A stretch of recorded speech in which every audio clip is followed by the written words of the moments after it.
अमाने, उठो प्लीज। एक धीमी आवाज उसका नाम पुकार रही थी। एक आरामदायक नींद के बीच उसने उस धीमी फुसफुसाती आवाज का जवाब एक छोटी सी ओम कहकर दिया। अपनी भारी पलकें उठाईं और धीरे से आंखें खोलीं। एक प्यारी सी लड़की का धुंधला सा रूप उसके सामने प्रकट हुआ, जो खिड़की से आती धूप से हल्की सी रोशन थी। ऐसा लग रहा था जैसे उसने उसे जगाने के लिए बिस्तर पर एक घुटना रखा हो और आगे की ओर झुकी हुई हो। उसके भान के रंग के बाल उसके चारों ओर विस्टेरिया की बेलों की तरह लहरा रहे थे, जो उसकी हर हरकत के साथ लहरा रहे थे। माहिरू, हाँ, सुप्रभात। जब उसने ये पुष्टि करने के लिए उसका नाम पुकारा कि वह वही है, तो उसने सिर हिलाया और एक जानी पहचानी आवाज में जवाब दिया। अमाने को नहीं लगा कि वह ज्यादा सो गया है, इसलिए उसे यह समझने में थोड़ी परेशानी हो रही थी कि माहिरू उसके बेडरूम में क्यों है।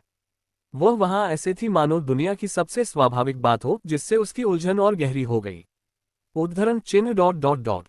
सुप्रभात, तुम यहाँ क्यों हो? क्या तुम्हें याद नहीं कि हमने कल क्या बात की थी? माहिरू ने थोड़ा मुंह बनाया। कल, उसने जवाब दिया। फिर पिछली शाम की बातचीत याद आई। क्या इस सोमवार से हम साथ साथ स्कूल चल सकते हैं? रविवार रात को जब वे बिछड़ रहे थे, तब माहिरू ने ये सवाल उठाया था।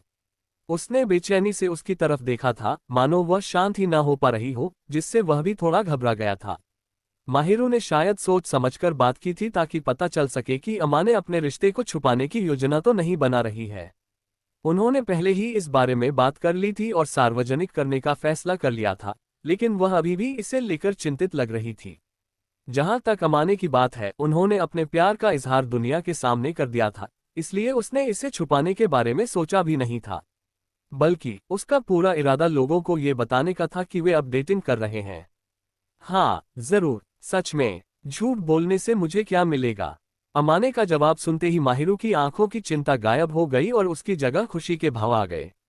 अमाने का दिल धड़क उठा जब उसने उसे शर्म से फुसफुसाते हुए सुना, मैं हमेशा से साथ में स्कूल पैदल जाना चाहती थी। लेकिन उसने उसकी बेचैनी पर ध्यान नहीं दिया।